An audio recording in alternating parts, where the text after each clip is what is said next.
G'day guys, today I've travelled back down to visit my mate Luke here at Beach's Scaly Beast, and in this video we're going to check out some awesome Australian pythons. So Luke here has done a lot of different upgrades here, lots of new enclosures, everything's looking schmick, and you can see there animals are thriving. So we're going to get out a few different pythons today, tell you a bit about them, what they do, where they live, and how they are in captivity, and hopefully not get bit.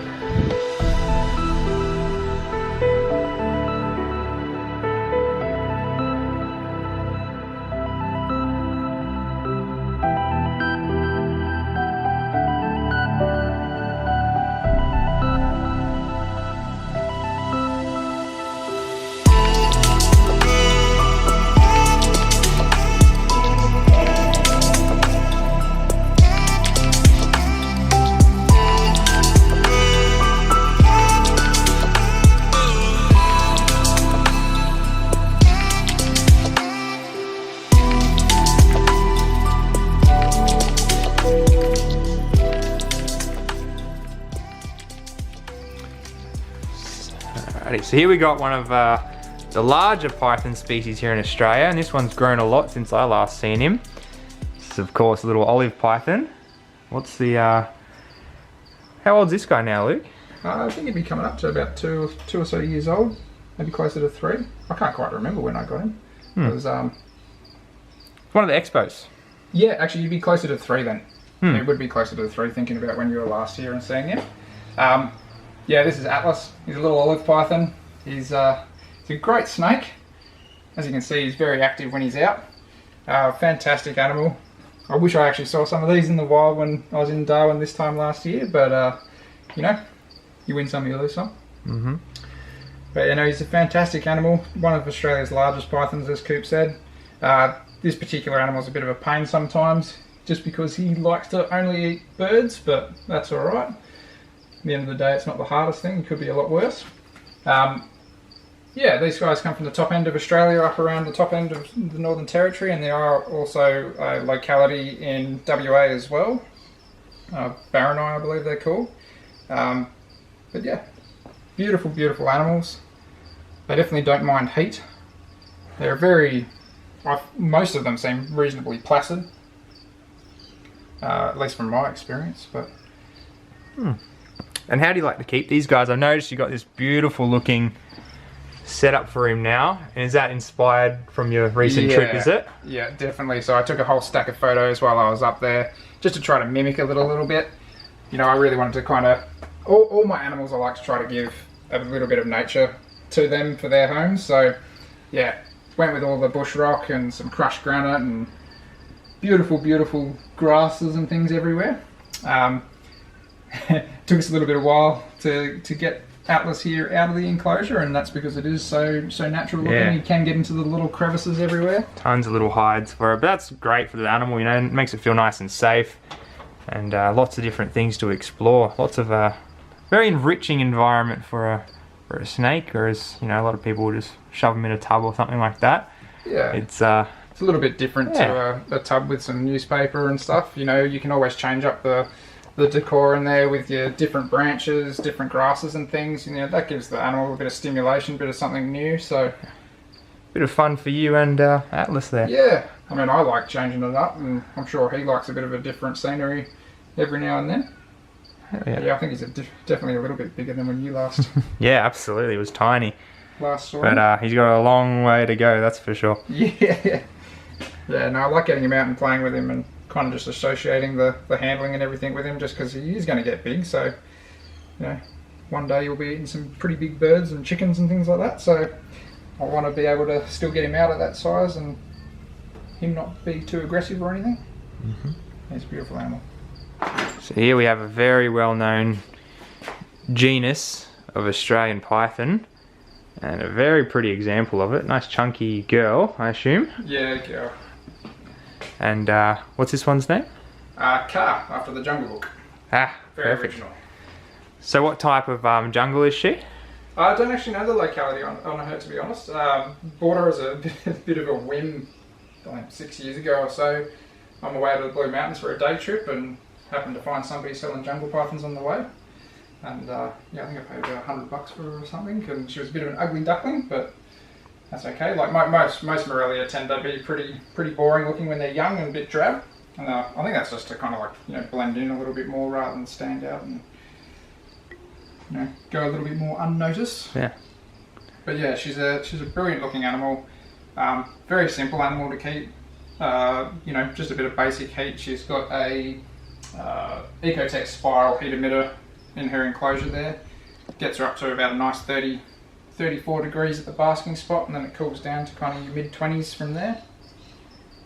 She is in one of the largest URS vivariums. I'm glad that I've been able to give this girl a bit of space to cruise around in these days. So, you know, she was kept in a few different enclosures and tubs and things along the way. But she's a big chunky girl. I think she's got to be weighing in at about 3 to 4 kilo or so. She feels like it at least, because she's a very thick-bodied girl and she's very, very strong. And what type of environment do these guys like in the wild? So these guys come up from around like your Daintree sort of area, right down through to Atherton, Tully, your Gelatin regions and things. So they do kind of have a bit of a varied habitat, where they will kind of come from rainforest type areas as well as kind of like your drier scrub areas. You know, I think these days everybody kind of realises that they're you know, essentially coastal carpet pythons as well. There's a bit of a war over taxonomy when it comes to carpet pythons. But yeah, for the moment, I believe they're Morelia spilota shani. So they're named after a guy named Shane. And yeah, beautiful animals. But yeah, they do have a very varied environment. Haven't seen these guys in the wild yet. I would love to one day see them. I have been in their range, but yeah, just sort of a family trip rather than a, you know, herping trip, or didn't have the chance to kind of go out and find these guys. But yeah, she's an awesome looking snake. Yeah, they're beautiful species. She's pretty well tempered as well, which always makes it nicer. Yeah. Especially when you want to get them out and play with them a bit. Yeah, beautiful species, and the first of a few carpets we're going to look at today. So here we got a few of the smaller pythons here in Australia, or in the world really. These are part of the Antaresia family. And what have you got there, Luke? I've got a Stimson's python here, probably an eastern locality. Not 100% sure where he's come from. It could be a little bit of an eastern mix, but yeah, this is Antaresia stimsoni. And then over there we've got a little children's python here, Antaresia childreni. And these guys are really one of your best contenders for a great starter snake. They don't get big, obviously. These guys are, you know, full grown easily, and really chilled out, usually quite well tempered if you work with them, and really manageable. Very hardy snakes as well. Yeah. And they're quite pretty, even though they're just a dirt snake, people call them, but they can be really nicely patterned, and in the sun they do have that nice iridescence as well, that nice rainbow colour that comes through. So they're one of my favourite snakes for recommending to people who are just getting into it. Especially in Australia now, we've got heaps of morphs when it comes to Stimsons and children's pythons, spotted pythons as well. So these guys are your kind of normal looking, you know, snakes, but you know, you can get like T plus stimmies, T plus children's. You can also get your marble childreni, patternless childreni. There's a few different variants out of there, and the Stimsons, because they're so widely around Australia, that you do get so many different localities that can bring a whole bunch of different colour patterns and everything to the market. Super simple to keep. Like, these guys pretty much max out on like a adult mouse sort of thing. You know, some animals might max out a little bit bigger if you're talking like a spotted python or something, but they don't have to be monsters. You know, you very rarely see them that big in the wild, so it's kind of cool to have these little guys. They don't take up any space and they don't cost too much to heat and feed and all the rest of it. And yeah, the main ones you're going to see here for sale or around available is going to be your stimmos, your children's, and your spotted pythons. There's also you got the anteal python, the Defensis. And you've also got the banded Stimson's python, which I'm not sure if that's actually been classed as an individual animal yet or not. I know I'd have to read my book, my complete children python book, as to whether they got their own name. But yeah, there's at least 4 members of the genus. But yeah, the Perthensis you don't really see around as often. People don't breed them as regularly. Unfortunately. But they're even smaller than these guys. Yeah, they max out about 60 centimetres. Absolutely tiny. But yeah, small snakes, but they have awesome little personalities, and they are probably your perfect pet snake here in Australia. So here we have some of the snappiest little snakes Luke has, but definitely one of my favourite snakes of all time, mostly because it's one of the first species I actually ever kept, and they have such beautiful colours. They have those really nice yellow bellies and those cute little faces. So what we have here are some water pythons, and hopefully none of us are going to get nailed here, but we'll see how we go. And yeah, how old are these guys now, Luke? Whoop, you almost got you. They're coming up to probably about 2 years old or so. Yep. I'm going to probably cop a bite on the thumb here, but yeah, they're beautiful little snakes. Unfortunately, these guys have a pretty nasty temperament, unfortunately. But well, for little snakes, they certainly have some attitude. And these guys will get to a decent size as well. They're probably going to get to at least 6-7 foot, thereabouts. I'm glad this male's focusing on Coop right now, because he's not focusing on me. So you can find these guys all over the top end of Australia, right from Queensland right over into the Northern Territory and right across into WA as well, I believe. These guys, as far as I'm aware, are a Northern Territory locality. Beautiful little snakes, and as you can see, this guy is actually letting us have a look at a bit of his yellow belly here as well, which is quite cool to look at. They've just got a little bit of different colours all over them. They've got get you and get the snake. I felt him on my finger, but he didn't draw blood, so that's good for now. Yeah, these guys are pretty fiery little chaps. They do have a beautiful white chin on them as well, which is quite pretty to look at. They are stunners, but yeah, they are full of attitude as you're learning here. They definitely wake you up. Yeah, that's for sure. Compared to when you pull out a pretty sluggish Antaresia or something, you know, they're a little bit different temperament. And these guys are a pair, are they? Yep, they are male and female. I'm definitely going to get nailed. So hopefully one day you can produce some more of these for everyone else to enjoy getting bit. Well, yeah, it is one of those things that unfortunately there's just none of these getting around in the hobby. So I kind of just want to, you know, I'm in a mode now where, you know, things like my carpet pythons and that, they're reasonably readily available. I'm kind of in the state where I kind of want to keep the weird and wonderful things that intrigue me, and you know, even if they are little jerks, and then hopefully make some more of them for the hobby, just so we don't lose them in the hobby. So yeah, like these little guys are fantastic snakes. You know, they're not all like this. You can get them and they can be pretty calm. I don't put a lot of work into these animals. I kind of let them do their thing. But yeah, they are gorgeous little snakes. And he is in a prime position. Yeah. To light you up. At least he's pretty small. And at least he's only got tiny teeth. It's not like a rough scale python or a green tree or something like that. But yeah, if I escaped unscathed, then I'll be pretty happy. Yeah, I'm just glad I got the friendlier one. It's kind of crazy because they're not an overly expensive snake. You know, I think these guys cost me about $120 a piece. So the freight was actually more than the animals individually. So, you know, but that's one of those things that I couldn't find down here. So I needed to really go and source them from elsewhere. And what license class are these guys? They're just a basic license. R1, so they are an R1. So yeah, awesome. They're nothing too crazy in that sense, but. So depending on the temperament of the animal, maybe not the best contender for a beginner snake, but depends on the individual at the end of the day though, because I've met plenty that are, you know, puppy dog tame, so to speak, but I've also met probably more that are more like this. So this here is my rough scale python enclosure. These guys are probably coming up to about 2 years old now, so they're reasonably small.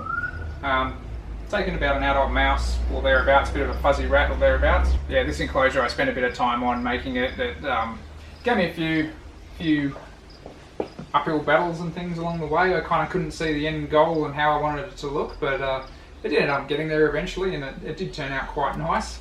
Yeah, I'm actually pretty chuffed with this enclosure, and I think the snakes are too, because they've settled right down inside of this box, and you know, they seem to really enjoy the layout in here. It's got 2 heating sources, so I've got a heat pad up the top, heat panel, I should say. And that's just run off an on-off thermostat, set to about 35 degrees. And then down the bottom, underneath all the leaf litter and all the hidden logs and things down there, there's also a bit of a heat tile down there with a heat cord in between it. And one snake in particular loves sitting down the bottom, and the other one likes sitting up the top. But they do kind of both come up on the shelf quite regularly as well. But if they're ever separate, I know where the other one is. He's sitting down there on his log. They're awesome snakes. They're very active at night. You can see that they kind of sit around a bit during the day. But yeah, at night time, sometimes you come in here and they'll be hanging off everything with their heads down in a bit of an ambush position, you know, just waiting to grab something that comes past. So I don't really stick my hands in here at night, safe to say, especially with those long teeth on these rough scale pythons. So these little awesome snakes, they're pretty new in captivity actually. We can thank Mr. John Weigel for bringing them in. I believe the Australian Reptile Park's got what, still 4 or 5 of the original? Yeah, we have 3 of the original males there. Yeah. Which is really cool that they're still there and be able to be seen, and they're still kicking on, you know. Goes to show how long these snakes can live, and how little you need to secure a species in captivity in case anything ever happens to them in the wild, because they come from such a small range, these guys. And they're so specialised too, it's crazy.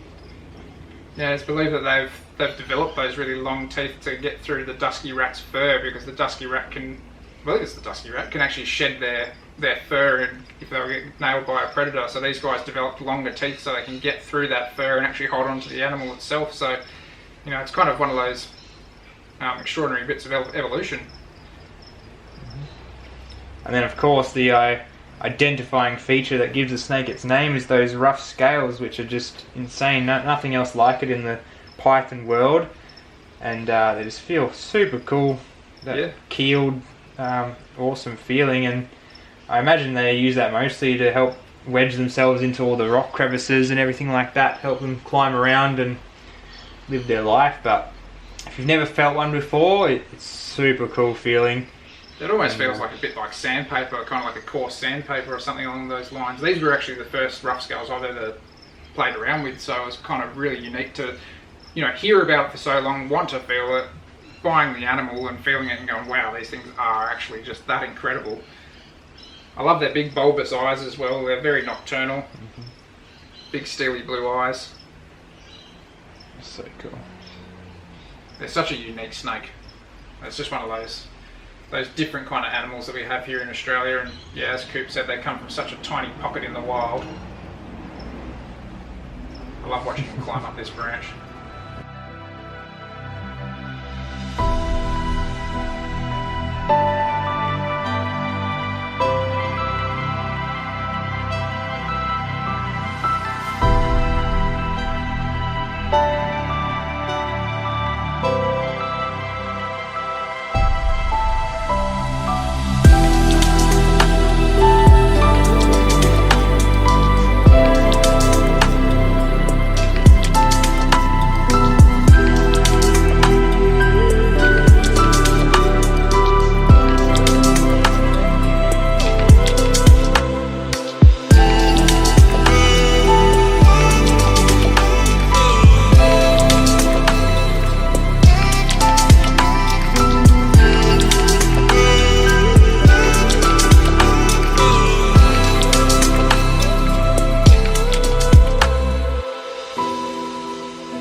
So here we have things that are more common to us here in this part of the world.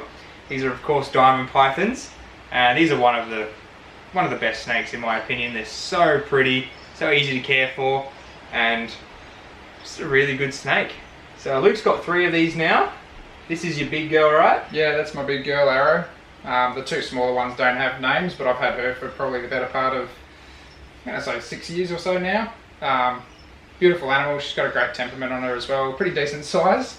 But yeah, these other 2, I've got this one here and another one sitting over on the basking shelf there. I've had them now for a year or 2 as well. And these guys are fantastic little animals. They're the southernmost species of python in the world.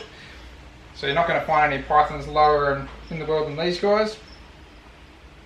They come in a variety of colours all through their distribution, so they do change a little bit. They might change the rosettes up a little bit on their body as well.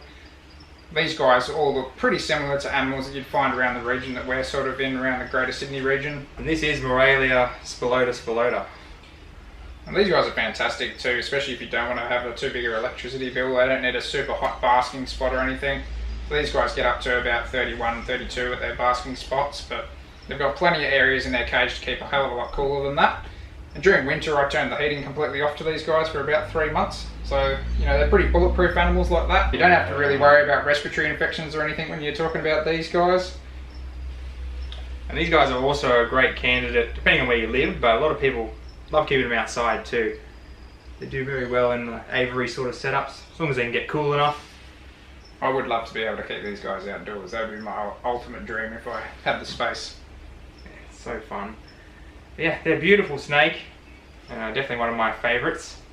But I think it's hard to rival our last python we're going to look at today, as far as beauty goes, especially for me, because they are just insanely pretty. So let's go take a look at our final python for the day. Yeah, so I think green tree pythons have got to be one of the prettiest snakes out there. You'd be pretty hard pressed, I think, to find any python species that people don't kind of ooh and ah over as much as a green. I particularly like them in their more natural looking forms too. I'm not a big fan of the designer morphs and things out there. I can appreciate them, but you know, for me it's just that kind of wild type green tree python that really drew me into wanting to keep pythons in the beginning. And I'm very stoked to be able to keep a couple of these days. They're beautiful animals. They're a little bit harder to look after than most pythons, but you know, if you've had a bit of experience with any sort of reptile, then you should be pretty covered for their basic husbandry needs and things like that. I think one of the biggest things is just making sure that they're hydrated all the time. So making sure you've got big water bowls, making sure that you kind of maybe feed some rodents wet if possible, just so there's a little bit of extra moisture going into them. I like to kind of keep them in a natural setup too, where you've got plants, so you're kind of watering your plants occasionally, and you know, in turn that just kind of bumps up the relative humidity and stuff, because these guys do come from rainforests in all over Papua New Guinea, and also over into Iron Range and things in Australia in a few little secluded pockets. They're phenomenal snakes, and they make the best display animals, you know. And they're pretty low maintenance. They're not as hard as people, you know, usually say they are. But I think these days we've kind of clued in what they need and, you know, how they act and what most of the cues are. But my biggest challenge is going to be to hopefully one day breed these guys. But yeah, we'll see how we go there. I've got to wait to get a bit more size on my younger one and, you know, sex that animal. This girl here. Is Midori. She's probably 6 or 7 years old now, so she's a mature female. Absolutely beautiful. Yeah. Australian type, right? Yeah. Love it. What a gorgeous snake. You just can't beat that for me. They're definitely the snake I want to get into as I make a push back into some pythons and stuff. Because I mean, look at the enclosure too. Like, I love making beautiful enclosures, rainforest setups, plants and everything, and you can do all that with these guys. And they absolutely love it. It's so easy to keep them like this too. I think they actually thrive a little bit better in a box that's similar to this, where they've got options, they've got stimulus, you know, they've got reasons to move around, whereas in a bit more of a plain setup, you might find that they kind of just sit there and, you know, not necessarily do the best that they could be doing. And, you know, especially for me at the end of the day, I don't know, you're the same, Coop, you know, you like seeing an animal in a bit more of a natural looking setup, and to me that's a lot nicer than, you know, plastic perches and paper towels for substrate and, you know, cat bowls and things like that. This is just a little bit more up my alley. And it just makes the snake even more beautiful. So there you have it, guys. There's a few awesome Australian pythons. I don't get to show off pythons enough on this channel, so massive thanks to Luke. And we're going to be looking at a few other things here. Probably starting with that rack right there. So Luke's got a lot of awesome enclosures, a lot of awesome animals yet to check out. So make sure you watch the next video after this. But thanks for watching, and we'll see you next time. Massive thanks to Luke once again. You're a legend, mate. Thanks for having us over and checking out all your beautiful animals. Now, Luke also has his own reptile channel. He's pumping out a bunch of amazing Australian reptile content. So there's a little icon right there. Make sure you subscribe and follow along. You won't be disappointed.